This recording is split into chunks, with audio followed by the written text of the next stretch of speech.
Bonjour à toutes et tous, je suis ravie de vous retrouver pour une nouvelle vidéo et cette fois-ci nous sommes en compagnie de Julien Castagnier qui est illustrateur et notamment président de l'association Illustration Québec.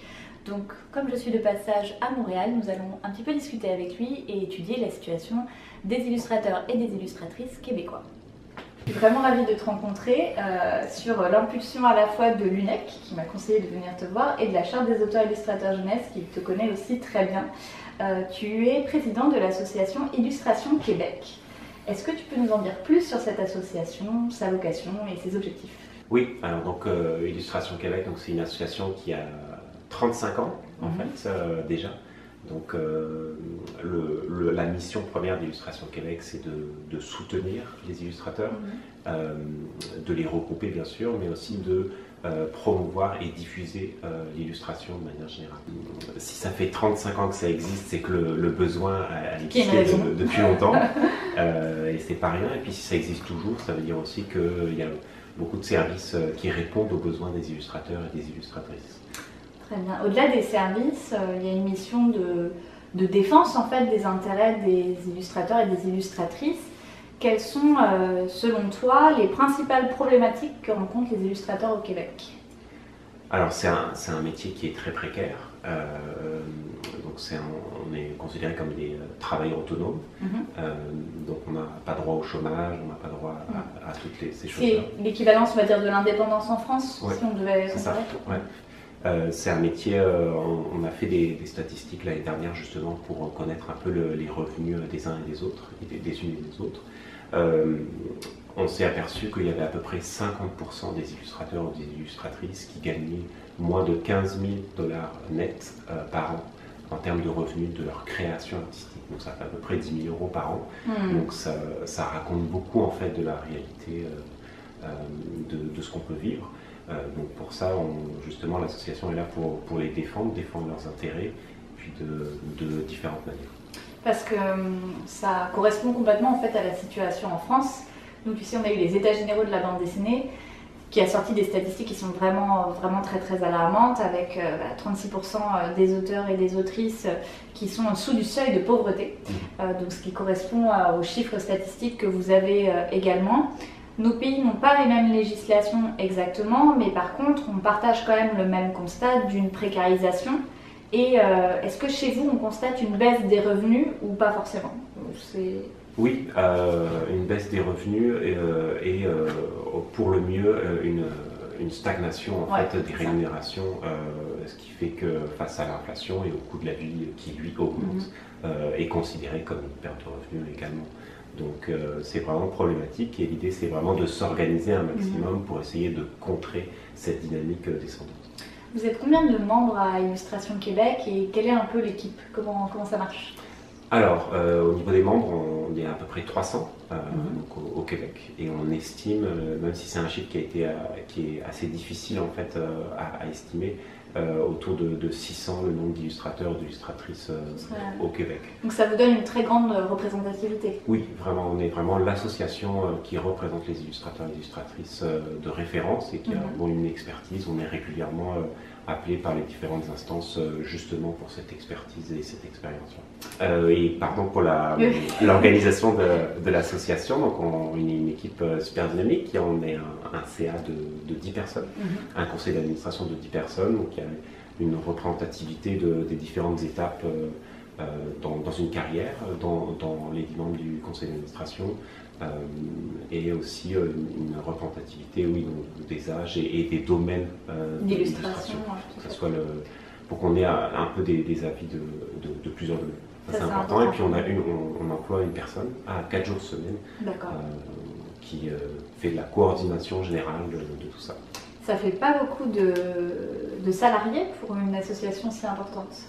Oui, alors un de nos grands soucis justement, c'est le financement justement de nos actions, qui est très difficile, qui pour l'instant est en très grande partie payé. Donc c'est 4 jours semaine, qui est comme c'est même pas un salaire complet, qui est payé par les cotisations des membres. Et donc on a une vraie nécessité justement d'avoir un appui financier régulier et constant de la part des différentes institutions subventionnaires. puisque j'ai un peu étudié votre loi du statut de l'artiste, oui, qui m'intéresse beaucoup parce que vous avez une chance avec cette loi, c'est qu'au moins elle reconnaît que vous exercez un métier, même si elle a des lacunes, ce que m'avait expliqué l'UNEC. Il y a l'idée dans cette loi quand même de cibler des organisations représentatives et de les soutenir financièrement. Est-ce que vous ne pourriez pas être justement représentatif et soutenu à la hauteur de votre représentativité du coup? Oui, donc cette fameuse loi de la loi sur le statut de l'artiste, donc qui est provinciale, qui est au Québec, elle divise un peu le statut d'artiste en trois grands domaines, donc les métiers d'art, les arts visuels et les arts de la littérature. Et l'illustration, justement, se pose un peu à la fois, enfin, correspond en fait aux arts de la littérature, ouais, mais également en art visuel.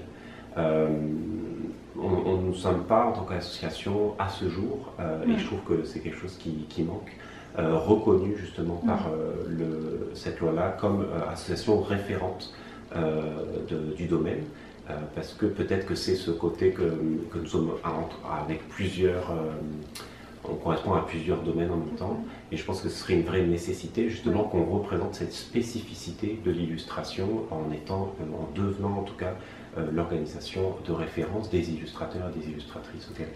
Ça c'est très important. Et c'est des soucis, si tu veux, je trouve qu'ils font beaucoup écho au travail que fait la Charte des auteurs illustrateurs jeunesse. Donc ce qui est particulier, c'est que notre division est un peu différente associativement, mais nous, la Charte, elle représente un secteur qui est la littérature jeunesse, avec un côté bicéphale et les écrivains et les illustrateurs. En fait, il y a les deux.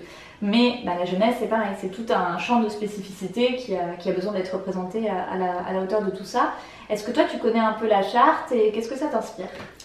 Oui, alors je connais la Charte pour plusieurs raisons. La première, c'est que je suis membre de la Charte. C'est bien. Félicitations. Parce que j'ai eu l'occasion de travailler avec des éditeurs et des éditrices françaises. Donc j'ai senti assez vite le besoin justement de m'informer sur l'association qui permettait de donner beaucoup d'informations sur ce métier-là, parce qu'il y a beaucoup de choses dont on n'a pas appris à l'école ou dans les différentes formations, que ce soit autodidacte ou avec les écoles. Donc j'avais vraiment besoin justement de me connecter à aller chercher beaucoup d'informations.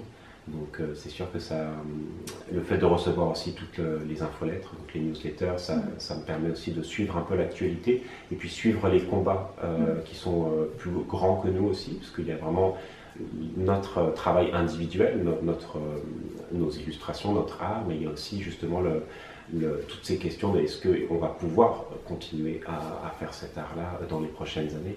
Et pour ça, il faut nécessairement s'impliquer dans la réalisation de tâches un peu plus grandes que juste notre simple travail pour que les choses puissent évoluer, je pense. Donc c'est pour ça que je m'intéressais en particulier au travail de la Charte, ainsi qu'au plus récemment, depuis sa création, à la Ligue des auteurs professionnels. Oui, du coup, on a essayé, en tout cas, en créant la Ligue des auteurs professionnels, de mettre au centre la notion de métier. Et qui dit métier dit aussi contrat et conditions de création et de travail créatif. Est-ce que tu peux nous parler un peu de la situation pour vous au Québec à ce niveau-là? En termes de métier, alors il y a plusieurs cercles en fait, de rapport à notre métier. On peut déjà commencer souvent par le cercle familial où la question de est-ce que c'est un métier ou pas, c'est toujours un peu particulier. Et pourtant c'en est un, parce que c'est évidemment une expertise. Souvent, moi, il y a une des réponses que j'aime donner à des clients qui semblent pas apprécier la grille de tarifs que je leur propose, c'est d'essayer de faire eux-mêmes le travail qu'ils me proposent, et puis ils se rendent compte, je le dis un peu de manière provocatrice, mais souvent ils se rendent compte qu'en effet, ils n'ont pas l'expertise qu'ils vont chercher. Les compétences, c'est vraies compétences. Moi, j'ai étudié 7 ans en illustration, où j'ai accumulé tout un tas d'expériences et de compétences qui m'ont permis justement de pouvoir répondre à des problèmes de communication, mais aussi à créer mes propres univers artistiques. Donc ça, c'est assez important. Est-ce que justement, à propos de ces grilles de tarifs, vous essayez de construire des tarifications ou des rémunérations différentes, enfin de référence, on va dire? Oui, alors on a construit une grille justement à Illustration Québec qui est une grille de référence pour les illustrateurs et les illustratrices qui peuvent s'en servir justement pour justifier les prix, parce que c'est une des difficultés généralement dans la négociation, c'est que malheureusement parfois il y a un manque de respect par rapport à la valeur du travail qui est demandé. qui est demandé. Donc le fait d'être appuyé par une institution professionnelle, une association qui vient légitimer en fait ces prix, c'est quelque chose qui aide beaucoup en fait. Et cette grille-là, évidemment, elle évolue avec le temps, avec les nouvelles pratiques aussi qui viennent. Il faut les mettre à jour avec la question de l'illustration dans le domaine du numérique et ses différentes applications. C'est une grande question. Et ça, c'est des grands enjeux aussi pour nous, sur lesquels on est en train de travailler présentement. Par rapport à la question de la légitimité, qui m'intéresse beaucoup parce qu'on le voit, nous, dans les cercles institutionnels en France, il y a un clivage, on va dire, qui existe entre une forme de noblesse de la littérature et l'illustration ou les arts visuels de manière plus générale, qui sont un peu sous-estimés, je dirais. C'est assez sociologique, hein, toutes les raisons qu'il y a derrière, et historique, surtout le rapport à la France, avec le livre, etc. Est-ce que vous, au Québec, les choses sont différentes ? Oui, et puis c'est marrant de faire le parallèle aussi avec la question de la bande dessinée, qui, en tout cas quand on pensait les premiers comics américains, c'était vraiment on disait un art populaire, et puis on était très loin justement des arts dits nobles, justement, entre guillemets. Et dans le fond, maintenant, on parle vraiment du 9e art, et puis les planches sont vendues aux enchères pour certains, pour une toute petite minorité malgré tout, mais à des sommes incroyables. Donc on voit aussi que, en tout cas, il peut y avoir une évolution, en tout cas dans la perception des arts, et qu'on comprend aussi avec le temps qu'il n'y a pas des sous-arts et des sur-arts, des arts nobles. Il y a plusieurs formes d'art qui sont tout aussi intéressantes les unes que les autres. Et puis l'illustration, justement, au Québec, c'est une forme d'art qui est difficilement reconnue à sa juste valeur, il me semble. Et puis au Québec, mais aussi parfois au niveau fédéral, où pendant, je pense, très longtemps, ça a été très difficile d'être reconnu comme un artiste créateur pour pouvoir bénéficier de certaines subventions fédérales.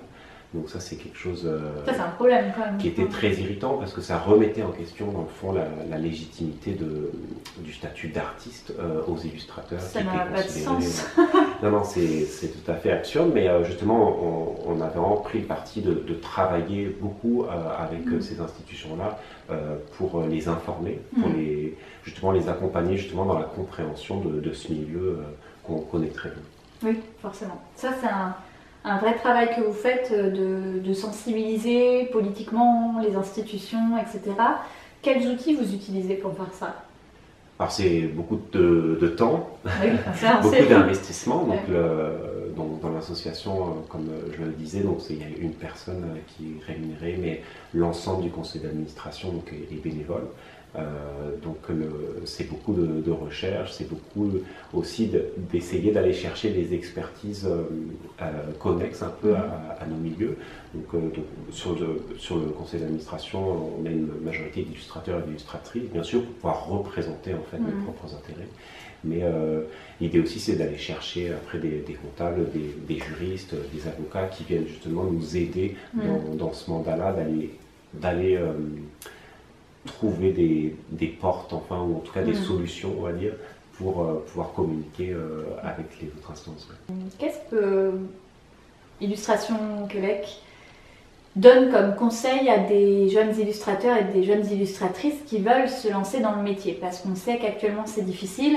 Je sais que nous, par exemple, à la Charte des auteurs illustrateurs jeunesse et moi-même sur ma chaîne YouTube, c'est un peu compliqué parce que j'ai une chaîne qui parle des métiers créatifs, qui parle de l'écriture. Je suis suivie par beaucoup de gens qui veulent faire ces métiers-là. Et du coup, j'essaie d'impulser une énergie positive, mais d'un autre côté, je ne veux pas, continuer à agiter cette mythologie des métiers créatifs, et j'ai aussi besoin de dire une certaine vérité là-dessus. Comment vous arrivez à gérer à la fois cette précarisation et quand même un climat qui est un peu morose à certains niveaux, et garder cette positivité et essayer de construire des solutions en fait? Oui, alors justement les jeunes illustrateurs, les jeunes illustratrices, donc ce qu'on appelle un peu la relève, ceux qui sortent des écoles, mais aussi les personnes autodidactes qui ont décidé de prendre ce chemin de vie. On les aide de plusieurs manières. La première des choses, évidemment, c'est de les informer. Ça, c'est un gros travail, en fait, qui est important dans le sens où la formation, c'est le pouvoir aussi, c'est-à-dire le pouvoir de prendre ses propres décisions, dans le sens où, pour l'instant, comme on ne peut pas imposer des prix, la moindre des choses, c'est de proposer des grilles pour que chacun et chacune puisse s'y référer et puisse utiliser ces grilles-là comme outil justement de négociation. Donc c'est informer sur tout un tas de réalités du métier, mais c'est aussi former. Donc on a vraiment une grosse offre de formation sur plusieurs domaines qui permettent vraiment de progresser et de se professionnaliser. C'est un de nos grands enjeux, c'est de professionnaliser au maximum pour tirer les pratiques vers le haut, parce qu'on s'est rendu compte aussi que la perception de l'illustration, du métier illustrateur et illustratrice, avait un vrai souci au niveau des clients, au niveau du grand public, mais aussi à l'intérieur même des auteurs et des autrices. Donc ça, c'est quelque chose qu'on essaye vraiment de combler en donnant un maximum. Tu penses que c'est quoi? C'est un manque de confiance? C'est la solitude aussi peut-être de ces métiers? Oui, c'est des métiers qui sont très solitaires par définition. Puis c'est des métiers aussi qui sont... à la fois, il y a une solitude qui est à la fois par rapport à notre feuille blanche lors de la création, mais il y a aussi une solitude par rapport au contrat qu'on va signer. Donc à plusieurs moments en fait de notre métier, on a besoin d'être accompagné et on a besoin en tout cas de se parler pour pouvoir avoir les outils. Souvent, pour en revenir peut-être à cette idée de personnes qui veulent se lancer en illustration, moi j'ai remarqué que chez les illustrateurs et les illustratrices, c'est souvent les personnes qui voyaient leur métier comme par le prisme de l'entrepreneuriat, en fait, qui arrivait, en tout cas qui arrivait vraiment à pérenniser un petit peu plus leur activité, par exemple en considérant leurs dépenses comme des investissements plutôt que des dépenses, et d'ailleurs la cotisation à Illustration Québec, moi je le dis souvent, c'est un investissement vraiment qui est d'ailleurs rentabilisé, si on parle vraiment de termes plus économiques, assez rapidement par rapport à la somme d'informations qui permettent de te sortir justement du précarité. Oui, c'est intéressant parce que nous on a pas mal de questionnements là-dessus. Ce qui est assez complexe, c'est que juridiquement, nous on est à mi-chemin entre presque des salariés et des indépendants quelque part, même si pas exactement, on est un peu rien en fait. C'est-à-dire qu'on n'a que le droit d'auteur auquel se raccrocher, et le droit d'auteur ne traite que le sujet des œuvres, il ne traite pas le sujet des individus qu'il y a derrière. Donc on a une espèce de statut hybride assez étrange, où quand même les éditeurs reversent une part de cotisation sociale. Alors extrêmement faible, elle est à 1,1%, ce qui défie toute concurrence quand on connaît les cotisations sociales des autres domaines. Mais bon, on va dire qu'il y a un petit geste. C'était une cotisation qui était censée évoluer il y a 45 ans pour augmenter, et elle a étrangement augmenté de 0,1%. Mais elle posait dans nous les bases de notre statut l'idée que les exploitants de nos œuvres devaient être solidaires socialement de tout. Je sais qu'aux États-Unis, du côté en tout cas des producteurs, les producteurs cotisent à la retraite, des scénaristes, etc. Vous, est-ce que tu en sais un peu plus sur comment ça se passe au Québec socialement? Est-ce que les auteurs vraiment sont purement travailleurs autonomes sans qu'il y ait aucune solidarité sociale? Alors c'est un peu une des différences justement, je pense, avec la France. Je pense particulièrement à la retraite. Ici, donc, il y a plus une tradition de la retraite par capitalisation. C'est ça. C'est pas la même culture. C'est ça, les individus doivent eux-mêmes en fait.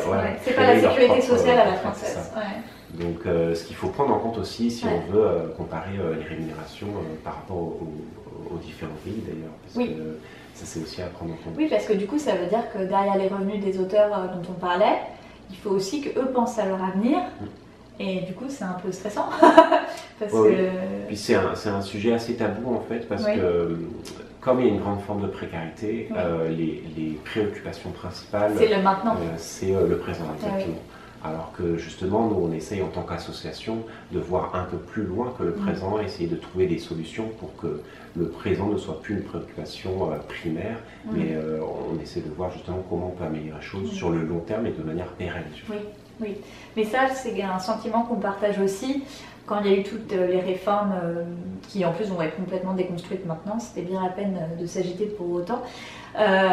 Sur la retraite, beaucoup d'auteurs disaient mais en fait, la retraite, quelle retraite? Moi déjà ma question, c'est de savoir si dans 6 mois je pourrais continuer à être illustrateur ou illustratrice. Et on sent une précarité, une inquiétude et une incertitude qui est en même temps le propre de nos métiers. On est dans des métiers d'incertitude, c'est vrai, mais nous on a la sensation, en tout cas en France, que ce qui était une incertitude un peu entrepreneuriale, c'est-à-dire le risque de on tente, on voit ce qui se passe, peut-être que ça marche pas mais j'essaye. Et il y a quand même l'espoir qu'à un moment ça soit un métier. Nous, on a vraiment la sensation que l'étau se referme et lors des états généraux du livre, donc le SNE, le syndicat national de l'édition, le président a presque acté le fait que ce n'était plus des métiers. C'est-à-dire qu'il a quand même dit que les métiers aujourd'hui d'éditeur, c'était de lancer des livres et qu'il y en ait 1 sur 10 qui fonctionne. Ouais, et c'est assez terrifiant parce que du coup, ça veut dire que même éditeur n'est plus exactement un métier si ça devient simplement de la loterie et de l'investissement de cette façon. Nous, on attend des gens qui vendent nos livres en fait. Mais je trouve que c'est bien que tu en parles parce que ça parle quelque part aussi de la question de la surproduction, aussi en littérature. Et ça, c'est un sujet qui est particulier justement parce que les systèmes subventionnaires des éditeurs sont liés à ça marche comment au Québec proportionnel en fait à leur production. Donc ils ont un intérêt en fait à produire des livres. Ils touchent plus d'argent de l'État, en gros, c'est ça, s'il y a plus de livres. Ouais, c'est bien compris, c'est ça. Ouais. Ok. Et parce qu'en fait, si je comprends bien, l'édition est très subventionnée au Québec. Oui, c'est ça, c'est subventionné, Est-ce que ces subventions sont conditionnées à un minimum d'éthique dans les contrats et les pratiques? Alors ça, c'est vraiment quelque chose à questionner parce que je pense que c'est une vraie question. Parce que j'imagine que quand on subventionne un domaine comme les éditeurs, puis là je pense que je vais me faire des amis. T'inquiète pas, sur cette chaîne il n'y a pas de problème.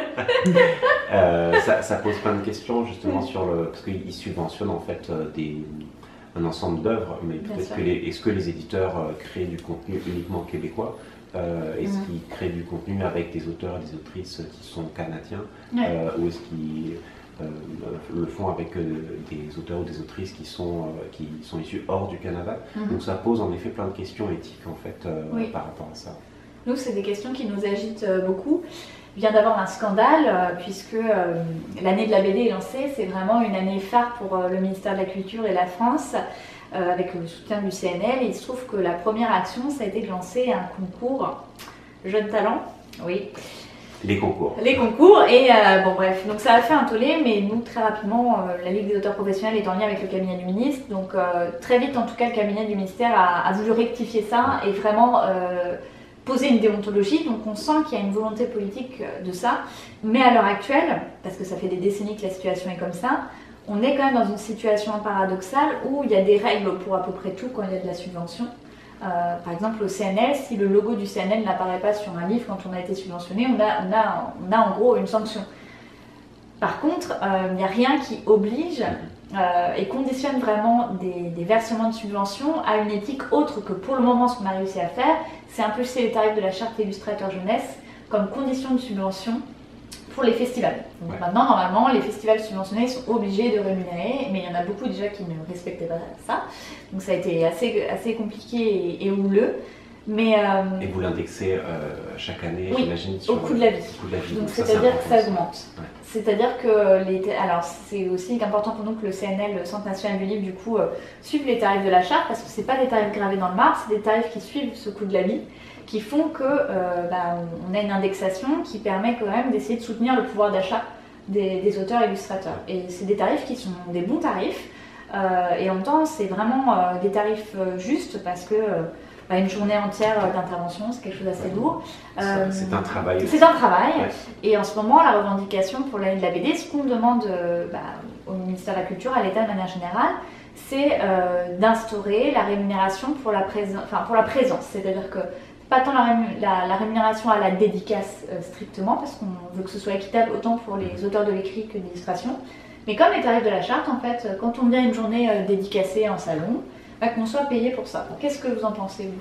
Ben oui, c'est une question, c'est marrant qui s'est posée assez récemment parce que il y a un éditeur qui a fait un communiqué, La Pastèque, qui a fait un communiqué de presse à ce propos et justement qui a décidé, après plusieurs années d'existence, de rémunérer avec un tarif qu'ils expliquent les auteurs et les Donc autrices. c'est l'éditeur qui paye. Exactement. Et je trouve ça très louable. D'autres éditeurs et éditrices le font aussi au Québec. Je pense aux éditions Isatis en particulier. Heureusement, ces nouvelles pratiques de rémunérer assez logiquement d'ailleurs le travail et la présence d'illustrateurs et d'illustratrices sont extrêmement minoritaires au Québec. Donc on a vraiment le souhait que les bonnes pratiques se répandent. En tout cas, c'est quand même un bon signe. Nous, on a eu très peu de maisons d'édition aussi qui ont lancé ces bonnes pratiques-là, mais c'est intéressant que ça vienne des maisons d'édition elles-mêmes qui prennent en compte du coup le travail des auteurs et des autrices. Ça, c'est quand même super positif. Ouais, et je pense que c'est quelque chose aussi à souligner, c'est que les auteurs les éditeurs et les éditrices, pour certains, ont vraiment des bonnes pratiques. Oui.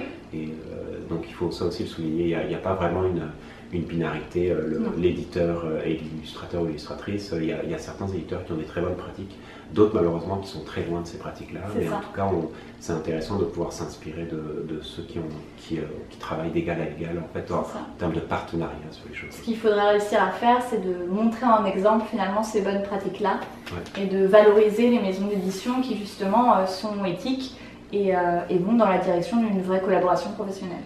Ouais. Je pense qu'une des choses qu'on s'est aperçu aussi à Illustration Québec, c'est qu'il y avait un vrai besoin de se regrouper. On parlait tout à l'heure d'un peu de solitude, et puis l'idée c'est on essaye un maximum en instaurant par exemple des 6 à 8, de 6h à 8h, des moments où on peut se retrouver chaque mois, où on peut échanger, en fait, créer du lien social, et en fait, parce qu'on a beau avoir les meilleures idées pour révolutionner le monde de l'illustration, je pense que se parler, échanger, parler de ses bons coups et parler aussi de ses souffrances, c'est comme un des premiers pas justement pour pouvoir fédérer un maximum et pour que tout le monde puisse se tenir ensemble pour tirer les pratiques vers le haut. Donc ça, on a beaucoup de plaisir à organiser ça aussi. Et est-ce que vous envisagez du coup, ça pourrait être intéressant, qu'Illustration Québec, la Charte des auteurs illustrateurs jeunesse, la Ligue des auteurs professionnels, le SNEC BD, bref, toutes ces organisations-là, les États généraux de la BD, puissent travailler ensemble, parce que finalement, nos problématiques sont très similaires.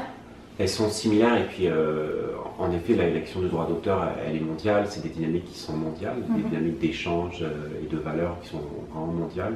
Donc on a tout intérêt vraiment à travailler ensemble, évidemment. Et je pense d'ailleurs on le fait déjà nous avec la charte, parce qu'on a certains accords justement d'entraide. Et je pense que c'est vraiment quelque chose à poursuivre, parce que la solution viendra aussi de la coopération. Oui, qu'on peut réussir à mettre en place. Merci Julien, c'était super intéressant. Et n'hésitez pas à aller voir le site d'Illustration Québec et à vous renseigner. Et si vous êtes vous-même illustrateur, illustratrice, c'est une source d'information qui est très précieuse. Merci.